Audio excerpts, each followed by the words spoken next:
All right, good afternoon, everyone. This feels like there's an echo. I don't know if you guys want to hear me twice. I don't know if they're fixing it or not. Okay, let's get going. I know, it does. Okay, today the Biden-Harris administration is taking a major step to expand contraception coverage under the Affordable Care Act. Since Roe v. Wade was overturned, Republican elected officials have made clear they want to ban or restrict birth control, defund federal programs that help women access contraception, and repeal the ACA. Congressional Republicans have also repeatedly blocked federal legislation to safeguard the fundamental right to birth control for women in every state. It's dangerous and it's unacceptable. This new action under our administration would help ensure that millions of women with private health insurance can access the contraception they need, including over-the-counter contraception at no cost. At a time when contraception access is under attack, President Biden and Vice President Harris will continue to fight to protect access to reproductive health care and call on Congress to restore the protections of Roe v. Wade into federal law. Now, the President and the Vice President their response to the recovery efforts continue to deliver for the people of North Carolina, Florida, and all communities affected by Hurricanes Helene and Milton. Over 5,500 federal personnel are deployed to North Carolina and Florida. Today, Administrator Deanne Criswell is in North Carolina with Governor Roy Cooper and state officials to continue surveying damage and ensure that resources continue to make it to the communities and survivors who need them. In total, nearly $2 billion in federal assistance has been approved for those affected by recent storms. In North Carolina, the administration has approved more than $300 million in assistance. This includes over $130 million for nearly 90,000 households. Additionally, FEMA has approved more than $189 million for debris removal and reimbursement of emergency protective measures for the state. And the administration also announced that the government will create a brand new program for assistance impact communities with their recovery and rebuilding efforts. Additionally, 15 disaster recovery centers are operating in impacted areas in North Carolina and have served more than 5,700 visitors, and power has been restored to 99% of impacted North Carolina customers due to thousands of utility personnel working around the clock.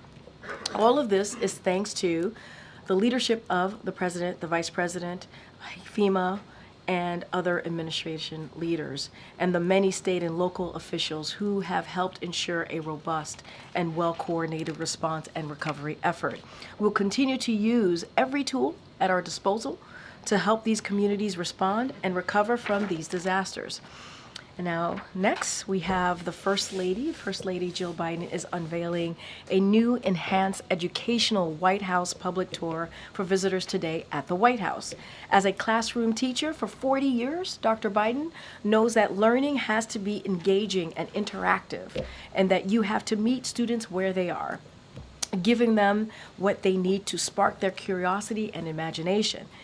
This is the first significant improvement to the tour in decades. And as the First Lady said, and I quote, "We've added flexible, versatile, and dynamic tools of learning to the tour, created more pathways in the house to bring people further into the rooms, expanded the tour to now include the diplomatic reception room, and we've included more educational content that visitors can touch, hear, and see up close." Get on that tour, folks. The First Lady hopes the tour inspires everyone who visits the White House to learn more about our shared history. And on the week ahead, the President will be hitting the road this week to discuss the Biden-Harris administration's work to deliver for the American people. On Tuesday, tomorrow, the President will host a bilateral meeting with Prime Minister Robert Gallup of the Republic of Slovenia before heading to Concord, New Hampshire, where he will join Senator Bernie Sanders to discuss the Biden-Harris administration's work to lower costs of prescription drugs. During that event, the president is expected to discuss new data on savings for the first year thanks to the Inflation Reduction Act. He will also make a campaign-related stop while he is in the Granite State. Then the president will travel to Phoenix, Arizona on Thursday and Friday, where he will deliver remarks at the Gila River Indian community and discuss the Biden-Harris administration's record of delivering for tribal communities, including keeping his promise to make this historic visit to Indian country as well. This will be first as president to do this, his first as president to do this. As always, we will be sharing more information as we get closer, certainly to Arizona and tomorrow as well. Okay, Darlene. And thank you. Apologies, can you clarify one thing? You just said the president, after you were talking about New Hampshire, that he's making a campaign-related stop. Is that in New Hampshire, or were you talking about That's going to be in New Arizona? Hampshire. Yep, the Granite State. He'll be making a campaign-related stop, and certainly the campaign will have more to share on that. And then on the leak of information, classified information about Israel's plans toward Iran, there was a leak of classified information last year in April. A member of the National Guard had posted a bunch of documents and whatnot online. Has the Pentagon and the intelligence community done enough since then to protect? What I can say is certainly we are aware of the reporting. Certainly we are concerned, very concerned by them. Anything about the process and this and how it's being investigated by the U.S. government, I would have to refer you to the IC, the DOJ, and certainly DOD. I'm not going to get into particulars or specifics from here, but we are aware of the reports and we are definitely very concerned about them. Can you speak to any changes the president might have in mind that he might want to see going forward? So I'm not going to get ahead of it. As I just mentioned, the U.S. government is investigating this and through the appropriate authorities. So I'm going to let them move through their process, see exactly what happened. I'm not going to get into it from here. And speaking of classified information, what is the president's plan for voting in the November 5th election? So the president certainly looks forward. Oh, so serious. I'm sorry. I'm so serious today. Very funny, Darlene. Very good joke. So the president is certainly looking forward to casting his ballot in the upcoming election. When we have more to share about what that looks like, where he's going to be, we certainly will share that. Go ahead, Risha. Karine.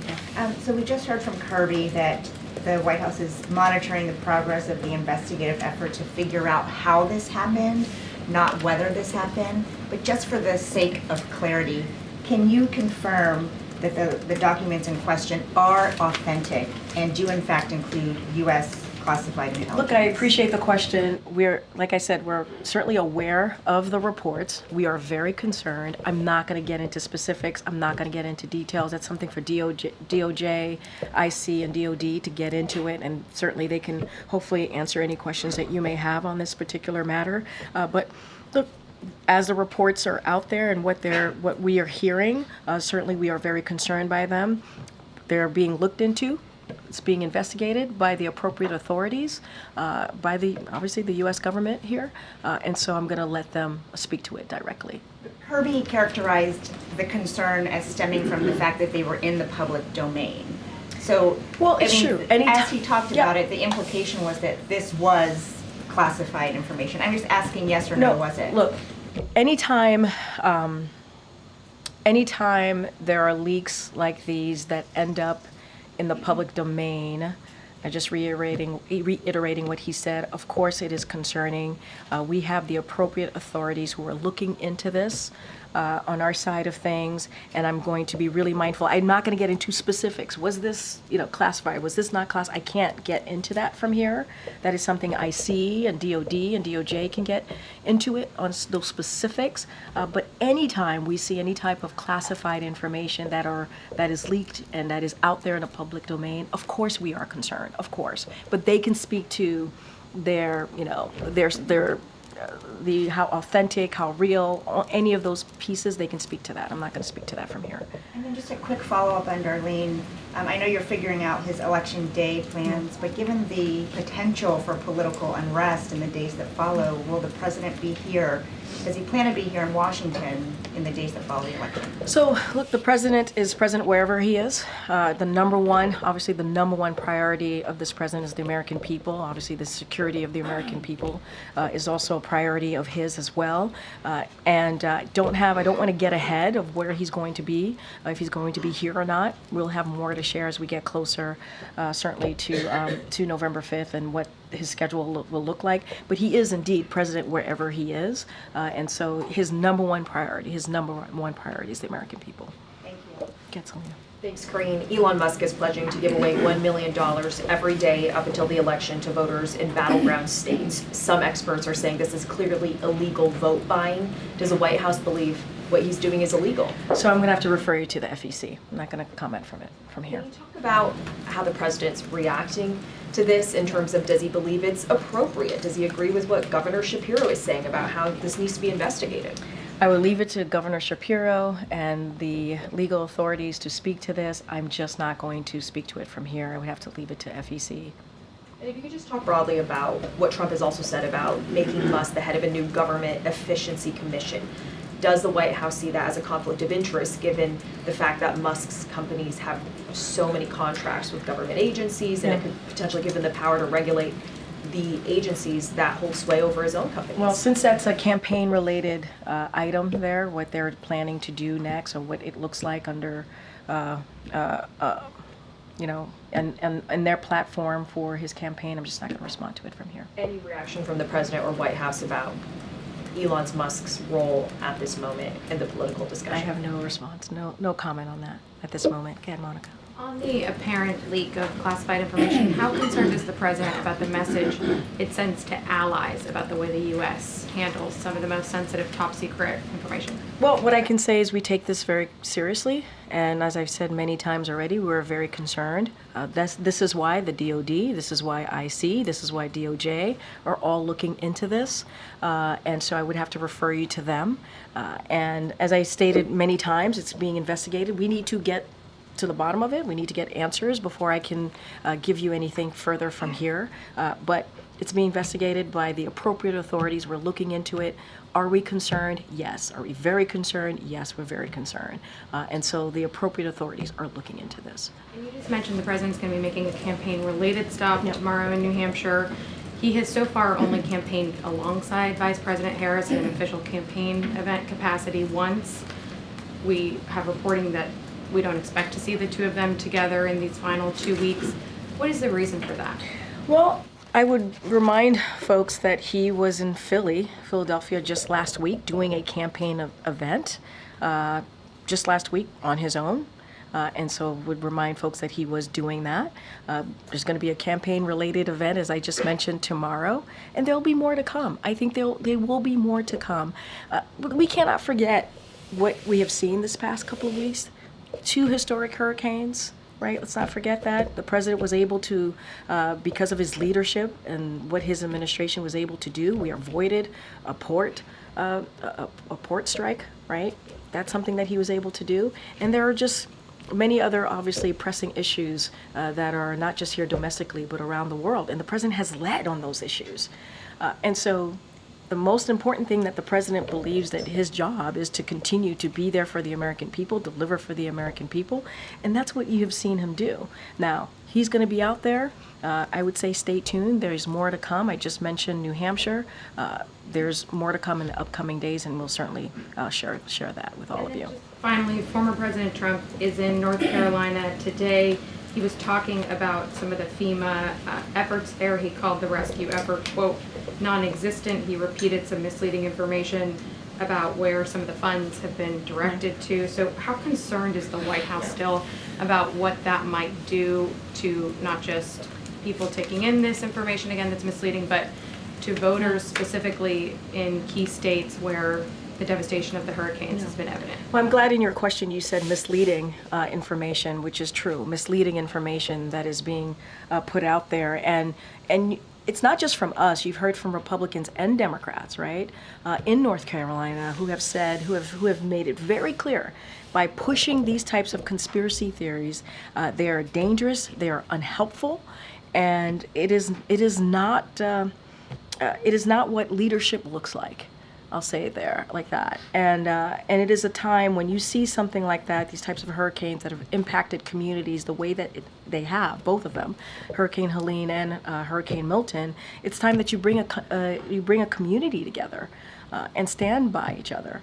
And so you've heard from, again, the governors of all of these states.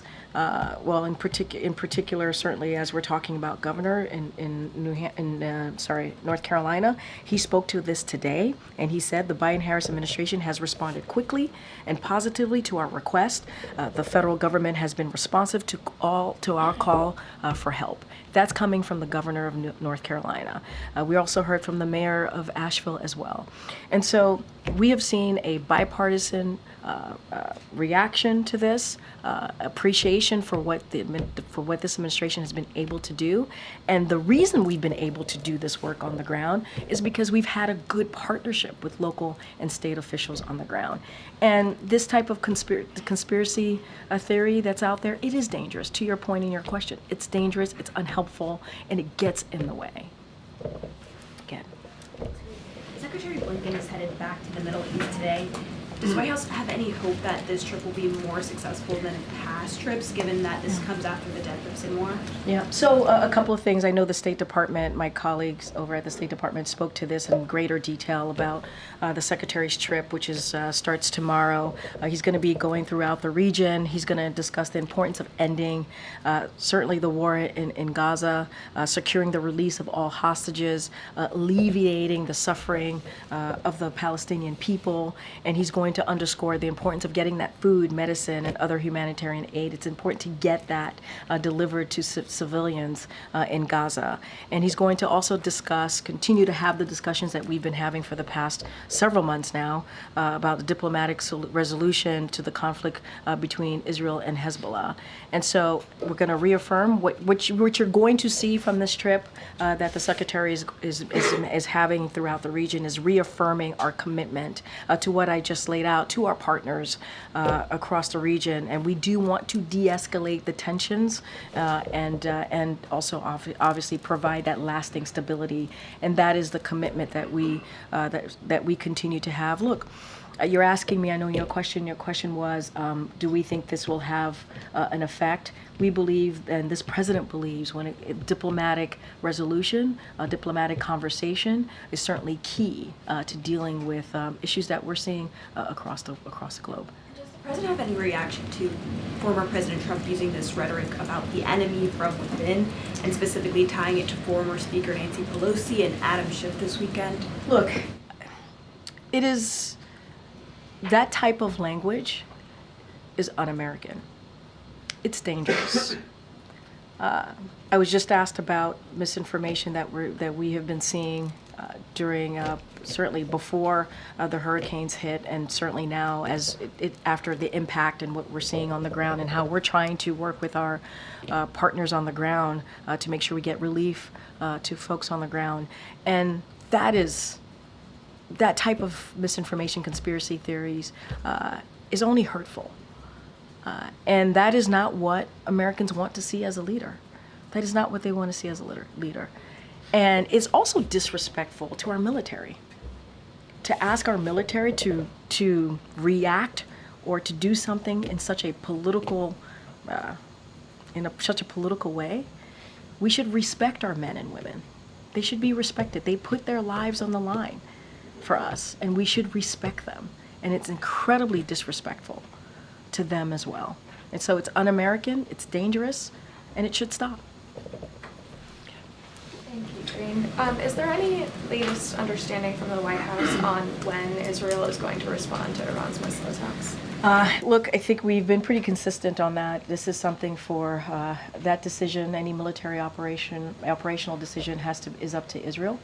We've been very clear in our commitment and our commitment to Israel's security. That continues to be ironclad, but that is something for the Israeli government to speak to. And is there any word on what that response would look like? And is there sort of a red line that the US would I'm not just cross? not going to preview that from here. Us previewing that from here would certainly give a heads up to the Iranians. It's something that we're not going to be doing. But that is, aside from that, that certainly is something for Israel to speak to. Kayla. Thank you, Karine. I wanted to ask about the contraception rule that the administration is putting out today. As you mentioned at the top, the president is proposing a rule that would require insurers to cover the cost of over-the-counter contraception. The Congressional Review Act allows lawmakers to overturn federal regulations that are implemented in the final stages of a presidential term. And I'm wondering if the White House believes that this type of rule could withstand that threat, or if you think that anything that happens in these last few months is potentially subject to congressional reversal. So look, that's getting into a hypothetical that I'm just not going to do from here. Look, it's going through a rulemaking process, as you know, from the moment that the president made this announcement. It's now in a rulemaking process. We'll hear back from the public. We feel pretty confident this is going to move forward. And the reason why, as I stated at the top, why we're doing this is because of the Dobbs decision. It's because now we have women out there who don't have the protections that they need on their own health care because Roe v. Wade, which was law of the land for almost, our constitutional right for almost 50 years, were stripped away. And we have made that commitment from this administration, the Biden-Harris administration, to protect women, to do everything that we can. Now we're expanding ACA. Now we're providing this potential opportunity to give the women opportunity to make those difficult decisions and to have also the availability, obviously, of contraception. And so that is our commitment that we have made here. I can't get into what Congress is going to do, the hypotheticals from here. What we can focus on is keeping that commitment that we have made to women and families across the country. And then tomorrow in New Hampshire, CNN is reporting that President Biden will appear with Vermont Senator Bernie Sanders tomorrow. It's an interesting contrast to Vice President Kamala Harris, who today is appearing at a campaign event with Republican Liz Cheney. I'm wondering if you can just talk about the rationale of the presidents to appear with Senator Sanders tomorrow and what message that's meant to send to the party. So look, I think if you think about the commitment that both of them have had, the president and Senator Sanders, you are correct. He is going to be traveling to the Granite State with Senator Sanders, and they have been partners, right? They have been partners on a lot of these issues, including lowering cost for healthcare. We know that this is an issue that's incredibly important to Senator Sanders. So for us, it makes sense. It makes sense to be doing this event together. They have been partners not just on this, but on other important critical needs of the American people. And this is what you're going to see. I cannot speak for the Vice President's campaign. She's doing what she needs to do. I'm going to let her campaign speak to that. The President is going to continue to go into states and have really important conversation. And let's not forget, the Inflation Reduction Act was incredibly historic in lowering costs in healthcare, was important in one of the most historic pieces of legislation to deal with climate change.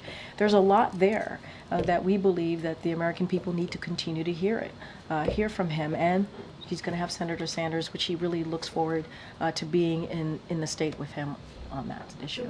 Would you say that it's accurate, as some strategists have argued, that this is an effort by President Biden to embrace the more progressive flank while Vice President Harris tacks to the center in these final What days? the president is doing is going out there, speaking directly to the American people and talking about how he's delivering for them, how the Biden-Harris is delivering for them, whether it's lowering costs, climate change, powering up an economy, continuing to move that economy forward.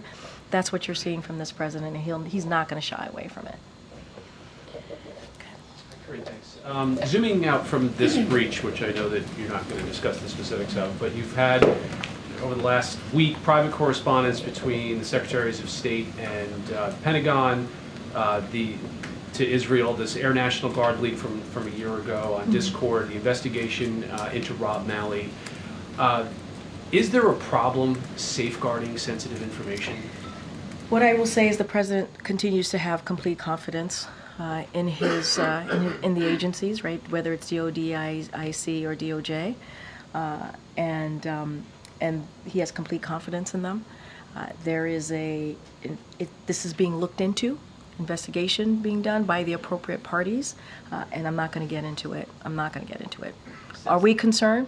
We are very concerned. We are. We've been very clear about that. And it's being looked into, and so I'm not going to go beyond that. Since the Discord leak, has the administration, or what has the administration done to further safeguard national secrets? I'm not going to get into any specifics on that as it relates to this particular moment of what we're seeing with the reports out there.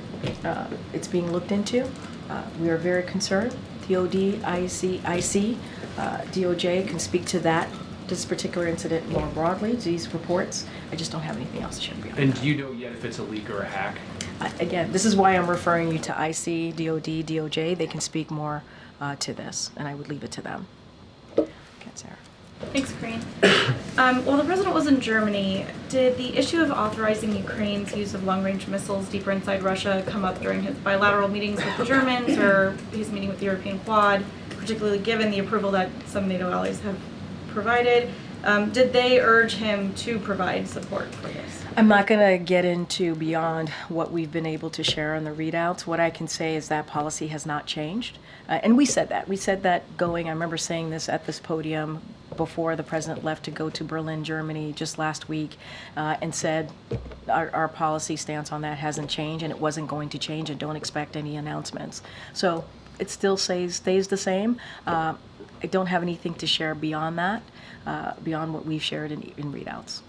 And then on a different topic, there's a report that Israel gave the U.S. a document outlining its conditions for a diplomatic solution to end the war in Lebanon and allow people to return to their homes on both sides of the border. Can you confirm this? What I can say is that many times we get certainly views from the Israeli government. We get their views on things, and certainly the back and forth. I've said many times that we have regular conversation with our counterparts in the Israeli government, but I'm not going to get into diplomatic or private conversations from here. Okay. So this administration has warned Israel that it could lose access to some U.S. weapon fundings if it doesn't produce a dramatic increase in humanitarian aid coming into Gaza. Have you seen so far any dramatic improvement in the delivering of aid? So here's what I'll say to that. We are working to surge humanitarian assistance into Gaza. So just a couple of things just to update all of you. Over the weekend, we welcomed the airdrop by the UAE of food parcels into central Gaza. We also noted the resumption of deliveries last week into northern Gaza as well, including through the vital lifeline from Jordan with 129 trucks entering northern Gaza last week after an unacceptable slowdown since October 1st, which we've talked about just last week. That number must further increase over the coming week, and we are grateful for Jordan's leadership in organizing these deliveries. We also call on all parties to cooperate in distributing the many hundreds of truckloads now on the Gaza side of the Kerem Shalom crossing. The armed gangs threatening and looting deliveries from this platform are keeping vital supplies away from those in desperate need. And we here in the U.S. are the largest contributor to the humanitarian response in Gaza, and will continue to support all efforts to surge and safeguard assistance and enable its distribution into all areas of Gaza. And one of the things, as I just stated earlier, is that the Secretary is going to speak about, Secretary Blinken, is how do we continue to upsurge the humanitarian assistance into Gaza. So that is going to be a priority, part of his discussions throughout the region as well. Okay, Jared. The the House task force investigating the Butler, Pennsylvania attempted assassination came out with an interim report today. Yeah. Pretty critical of the Secret Service, especially as it relates to the coordination and communication with local police. One, does the White House, the president, have a reaction to that? And two, does the president still have full confidence in the current leadership at Secret Service? So look, the president has deep respect for the Secret Service, and he knows that they have an extremely difficult job. He knows that the men and women who are part of the Secret Service put their lives on the line day in and day out. And so we're going to review the report. I'm not going to comment on the report right now. We're going to review it. As you just said, it just came out this morning. So, you know, and I would add Secret Service has also acknowledged their own shortcomings, and they have taken several steps to enhance the former president's protection. And so they're continuing to do that work. And the president has also been clear from his point of view as well to the Secret Service to make sure that they provide the highest level of protection for the former president. And so that is what he's asked for. We know that the Secret Service has made some changes, enhancing certainly the protection of the former president. And as it relates to the report, we are going to review it. Is President Biden confident in his own protection? Yes. Thank you. I have a question about Cuba. There have been multiple power outages in the island in recent days. So I was wondering, is the White House monitoring this situation, particularly for signs of unrest? Thank you. So we are closely monitoring the blackouts on the island, and so we are concerned about the potential humanitarian impacts on the Cuban people. And so, bless you. And like we have seen over the past few years, Cuba's economic conditions stemming from long-term mismanagement of its economic policy and resources has certainly increased the hardship of the people in Cuba. And so, certainly, just want to make clear that this is not, the U.S. is not to blame for the blackouts on the island or the overall energy situation in Cuba. The Cuban government has not requested any assistance at this time, and so we will assess the appropriate next steps if they do request any assistance. And so a critical tenet of the Biden-Harris administration policy as it relates towards Cuba is to always advocate for the support of the Cuban people, and we've been always very clear about that, and so we'll continue. A follow-up, and I know this is a hypothetical, but if the Cuban government were to request assistance, would the Biden-Harris administration be willing to provide it? So we're going to, if that were to happen, we certainly would assess the next best steps. They have not. Again, it's a hypothetical, and so we're going to assess what's the next best step to do. Oh, go ahead. There's a recent report about how a number of Senate Democrats that are running for re-election are having ads that show images of President Trump, touting their own cooperation with President Trump when he was in office. People like Senator Bob Casey saying that he bucked President Biden on fracking and supported President Trump on trade and tariffs. Does the president, as the leader of the Democratic Party, have any thoughts about members of his own party talking about how much they've worked with President Trump in the past? No. You all have talked about the former president as a threat to democracy, talked about how much danger he would be if elected once again. The fact that other Senate Democrats aren't having that same message, is that concerning at all? Look, I'm not going to speak to each individual campaign and what they're doing in their campaign. That's a political, certainly a political campaign and a political reaction to whatever they need to do on the ground. So I'm not going to speak to that. The president stands by his comments, his fight for democracy. He stands by what he saw on January 6th. He stands by the threat to democracy that we saw on that day, a dark day in our democracy, when you saw 2,000 people go to the Capitol because they were told to by the former president, because they didn't believe or were told not to believe free and fair elections, while meanwhile dozens of Republican judges were able to say, hey, yeah, no, this was a free and fair election, and they didn't believe that because they were told not to. And what we saw on that day was horrific. It was horrific, and it was indeed an attack on our democracy. The president has spoken to this many, many times, and so that's who I can speak to. I can speak for the president. I'm not going to speak for other senators and how they decide to move forward with their campaign. Go ahead, in the back. Thank you. I wanted to ask about the upcoming presidential transition. When was the last time that Jeff Zients and the group of people working on the transition met with representatives from both campaigns? And can you provide an update on where you are in getting ready to hand off? So I don't have any specifics for you at this time. I'm happy to get more information on where they are with that particular piece. I just don't have anything to share on that. As you know, we've offered our assistance to both campaigns as we move forward to a transition at some point. But I just don't have an update on meetings from here. Thank you. Good, Naomi, in the back. Thanks. The president likes to tout his deficit-cutting measures since he's come into office, but last week the Treasury Department actually reported that the deficit grew to $1.8 trillion for fiscal 2024. What's the White House's response to that data? Well, that's why we've done the work that we have done, especially moving forward with this historic piece of legislation that speaks about how we're going to deal with the deficit, right? When we signed, the president signed, for example, last year, the $1 trillion debt deal that would cut the deficit by $1 trillion. You saw that in other pieces of legislation that he was able to sign and pass through. And that's why we have shown our commitment to dealing with the deficit. And what we're also seeing is what the former administration did. The former administration passed tax cuts for billionaires and corporations that had led to where we are currently with this deficit.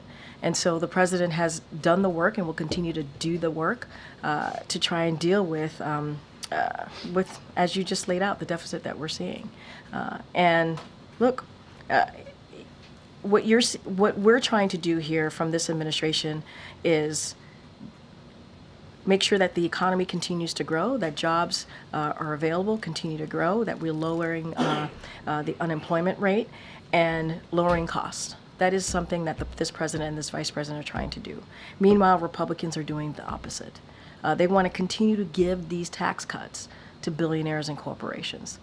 They want to make it harder for middle-class families.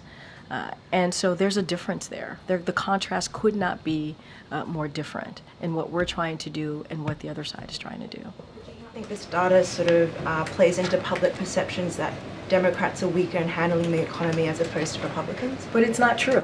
And so what we're going to speak to is how we have done the work to turn this economy around. We cannot forget where we were when the president walked into this administration, an economy that was in a downturn. We saw a situation with the pandemic where there was no strategy. Businesses were closing down, majority of schools were closed. And so this president has been able to turn that around with the help of the vice president.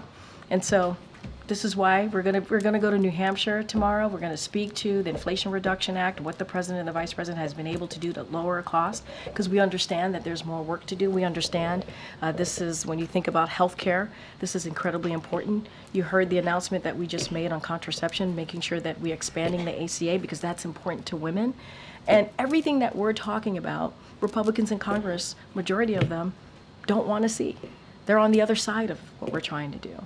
And so, look, we understand there's more work to do, and we're going to continue to push forward. Okay, John. Thanks a lot, Karine. I wanted to ask you about the vice president and the difficult position that she's in the sense that she's running for president and she is currently vice president. And it's difficult, we've seen in interview after interview, for her to separate herself in terms of public positions from President Biden. Does she have a green light that if she wanted to express a differing point of view than the administration on any topic, foreign or domestic, she could do so? Or is she required to be a loyal vice president to President Biden? I disagree. I mean, the interviews that I have seen, you've seen an incredibly strong, very clear-eyed vice president and how she sees this country moving forward. And saying that, she has been indeed a partner with this president and in these successes that we have seen from this administration. And I would also note, now this is to the rest of your question, just last week in Philadelphia, the president spoke to you, asking about loyalty, about her cutting her own path. He talked about that. He talked about how, every president has to cut their own path. He talked about how he was loyal to Barack Obama, but then as a president, he was able to cut his own path. forward. And so that's what Kamala's going to do. This is in his own words, what he wants to see the vice president do. And he sees her as being someone who has been loyal, just like he was loyal to Barack Obama, but she is going to certainly cut her own path. And so that's what we're seeing from this vice president. And he's very proud to have seen her move forward in her campaign. And I think what you're seeing is a strong leader, someone who he understood and knew that she would be able to lead on day one. You say you disagree with the premise of my question. Yeah, well, Can not I just the ask you premise of something the about question, that? but May I you saying ask you that. something about well, that? no, you just said that I disagree with you. But I'm I just clear. want to Yep, clarify. Go ahead. Thank you, Karine. Yeah. Can you think of any issue, foreign policy or domestic policy, in which the vice president has a differing point of view than the president? Any daylight between them. Hold on. Here's what I will say. I will say that they've been critical partners, as I've said many times, and it is true. You've heard that from both of them. And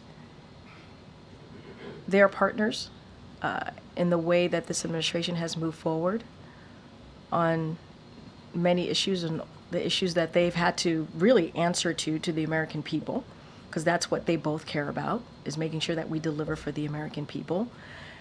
The question as I heard it, not this one, not this second go around, the first go around, the way that you asked the question was, she has been having a difficulty, if you will, in answering that question. And I have said and I was saying to you, I have not seen that.